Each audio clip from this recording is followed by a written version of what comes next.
The purpose of the following presentation is to explain to managers of employees who will be exposed or potentially exposed to harmful vibrations. The presentation will take you through how to use Reactec's equipment HAVwear most effectively in order to manage your employees' exposure to hand-arm vibration and to reduce that risk as low as reasonably practical. Now, this presentation is termed Part 2, and this is because there is a presentation which really should be reviewed in advance of this material. As in Part 1, there is more of an explanation of why the management of hand-arm vibration is important and the ways in which it should be approached in order to manage it effectively. This Part 2 session is very much focused on how to use the Reactec HAVwear technology and its reporting analytics software, how to use that most effectively to manage your employees' exposure to vibration as low as reasonably practicable. So first of all, in overall terms, there are three key elements to the technology that Reactec offer, some or all of which you have invested into to help your management of hand-arm vibration and potentially social distancing. First of all, there's the wearable element, referred to as HAVwear, which is the device that the worker will place on their wrist to alert and inform them of their exposure levels and any proximity to colleagues. There is also a RASOR device, which is a communication hub, which allows the data being gathered by devices such as HAVwear and other devices to be provided within the same day to Reactec's hosted analytics. And the hosted analytics is the third key element of the ecosystem for Reactec. The system gives controlled data available to multiple employees in a highly secure manner, and the data is gathered either by the RASOR device or simply when the HAVwear device is returned to what is referred to as the docking station. Either mechanism, the docking station or the RASOR, allows the data to get gathered automatically without any intervention, and also at the same time allows the batteries to be managed of the device. So in basic terms, and to help operators understand this in the detail that they need to, there are user posters available, which we suggest are put beside the docking station or charger units for operators to see. But basically each operator signs out a device, a HAVwear device, to themselves using an ID card, which identifies him to that device. That device then becomes theirs to own for the day. They insert it into a wrist strap and holder arrangement, which then allows them to secure it snugly to their wrist. Whenever a user is using a tool, if you want to identify that tool in your HAV exposure information, they connect to that tool by pressing a button on the side of the device and then presenting the device to the RFID tag on the tool. If you have also invested in the RASOR device, the RASOR device is also assigned. Again, it's assigned by presenting a card to the RASOR unit, and someone who then has that RASOR device within their possession will be able to collect data from any HAVwear devices within a 30-meter range of them. Also, what that RASOR device will give to them is the ability to protect themselves from any sort of lone worker risks, and we'll discuss further what the sort of lone worker risks that the RASOR device can help with. At the end of the working day, we would expect the devices to be returned to the docking station or the dual charger, and that allows, in the case of the HAVwear data, if there isn't a RASOR available, that allows the HAVwear data to be fed automatically to the Reactec Analytics hosted database, where automatic reports and alerts will be received from. So the HAVwear device is worn on the wrist. First of all, when it's displaying hand-arm vibration exposure information, the employee will see whether or not they have reached or have an exposure point level which is greater than the action value. So a black dot in the screen will move from the green into the amber and then progressively up into red if they exceed the limit value. The points numbers is also displayed along with the last tool that the operator tagged into and their first name, initials, and the first 3 letters of their last name to give a comfort on the right person is using the product. And there's also a battery indicator. In the case of a situation where a HAVwear is deployed also for safe distancing, then the HAV display is displayed unless there is a situation where the user comes too close to another device, in which instance the display will revert to the safe distance display and it will show too near until the person moves away from their colleague. So some pretty critical things to understand in terms of how the HAVwear works, and if you remember back to the information that was presented in part A about the HAVwear's ability to collect points based or exposure points based on either a tool tag value, but also a sensed vibration value, which is a live reading of the vibration experienced by the user while using the device. So the HAVwear constantly senses vibration at all times.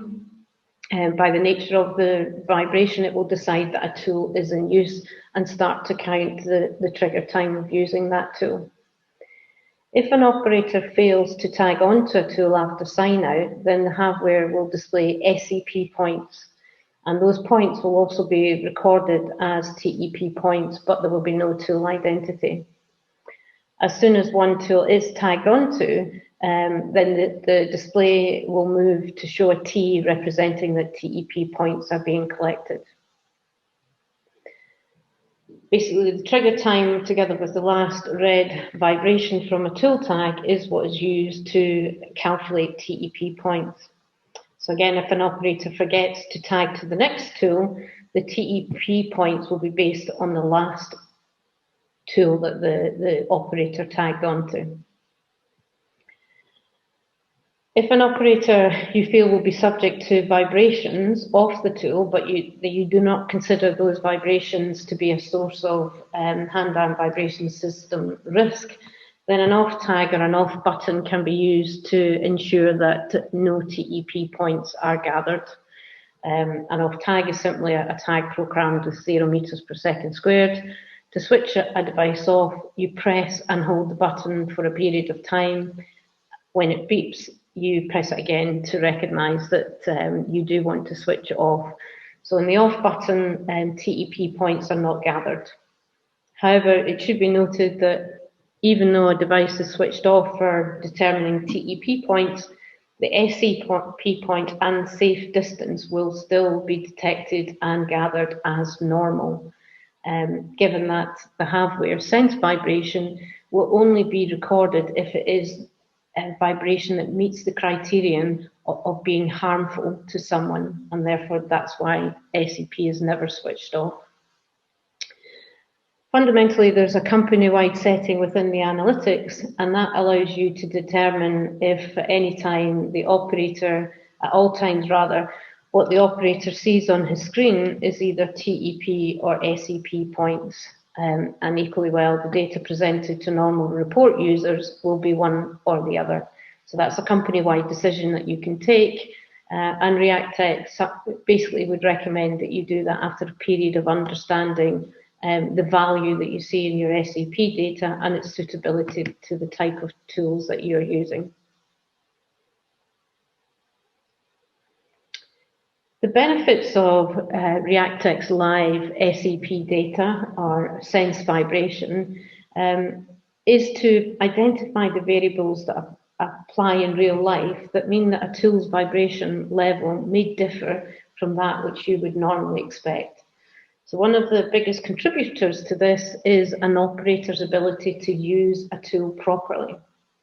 Now, the information that's shown here is from some information produced in the Control of Vibration at Work Regulations guidance, and so that's the L140, and it basically lists some data from the use of a braking tool where an operator was leaning excessively into the tool, and how by training they were able to reduce this such that the impact on the likely risk the person was receiving meant that their ability to reach the exposure action value in the use of the tool before training was 37 minutes, and that was extended to 100 minutes from that training, meaning that they were reducing the vibration level being experienced by the employee. In limit value terms, that was changed from only 150 minutes to 400 minutes. Now, the RASOR device has an application which helps really get live and added value out of the SEP data that's generated by a HAVwear. So what the RASOR device can do with what we call its training aid app, which the screen here shows you how to actually access it, it basically allows you to see in real time what vibration levels are being delivered by a tool, and therefore the rate at which the points would be generated if that tool were to be continued to be used. So the screen will show you the tag value if the operator has tagged onto this tag before the training session. So according to the tag value, what points per hour should the tool generate that to them, versus what is the live detected vibration in points per hour that's being picked up by the HAVwear and transmitted to the RASOR. And there's a little graphic to illustrate this in a manner so that you can actually see in a fairly live basis and give feedback immediately to the operator to advise them on how to change their technique. Now, there's a small video available from Reactec to actually demonstrate this in work, in which you see there's a little bit of a delay in the reaction, but still it is adequately live to allow you to give on-the-spot training on best use of the tool. So moving on to, or just to close off, the Reactec analytics, which supports the system from Reactec. As a reminder, the data that's gathered by a HAVwear and data that's gathered by RASOR can transmit the data directly to the Reactec analytics, but a HAVwear device, if it doesn't have access to a RASOR, when it's returned to a docking station, of which there are a number of different types, a 15 bay and a 4 bay, as well as a dual charger, which also supports a RASOR, then that allows the data to be transmitted fully automatically to the hosted database. In that environment, the data is secure, it's backed up readily, and it's instantly accessible in a very controlled manner. So this section goes on to give, as I say, detail on the hosted Reactec analytics software and its capabilities. So the Reactec analytics online reporting system gives you automatic emails and alerts. Alerts in the case of events. We've just described how this can happen with the safe distance technology. It can also happen with hand-arm vibration exposure threshold breaches, which gives you, as I say, automatic data in response to events. The alternative way of getting information automatically from the system is it has a large number of informative reports, each and any one of which can be set up to be automatically sent to a specific individual or groups of individuals depending on their responsibilities. And the frequency at which those reports are sent, again, is configurable to suit your business needs, whether that be weekly, monthly, quarterly, or even annually.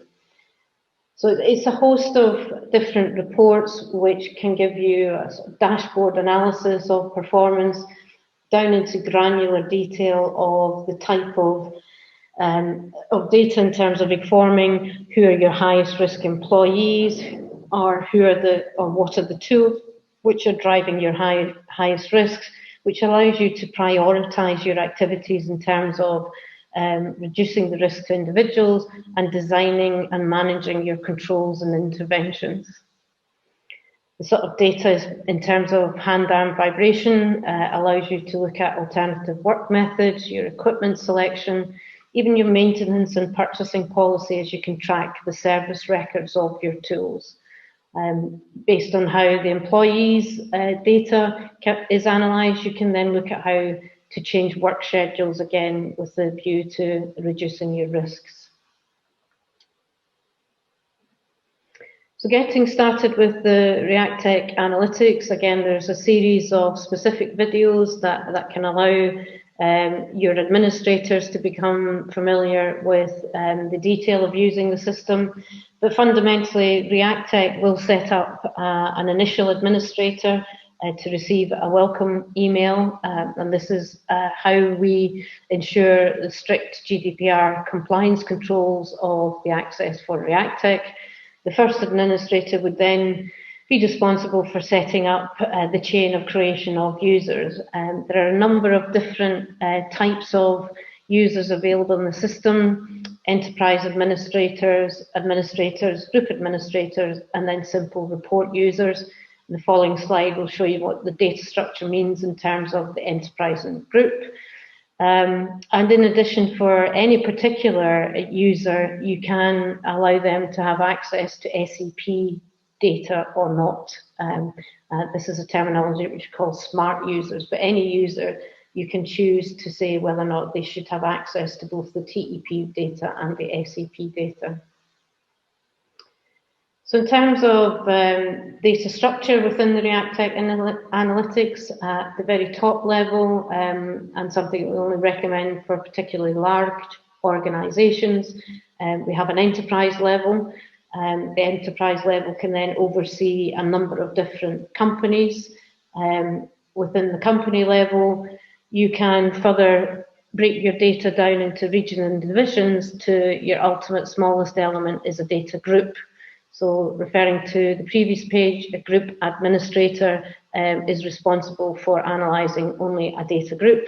An enterprise administrator is responsible for the enterprise level, whereas the term administrator is used for administrator who can see company-wide data. And the same is applicable to any users that you give access, any report users whose role is only to view the data and manage their employees as a consequence of seeing that data. You can choose their access to be set up in compliance with the data structure that's shown here, i.e. simply one data group, maybe a region or a division, or company-wide and even enterprise-wide.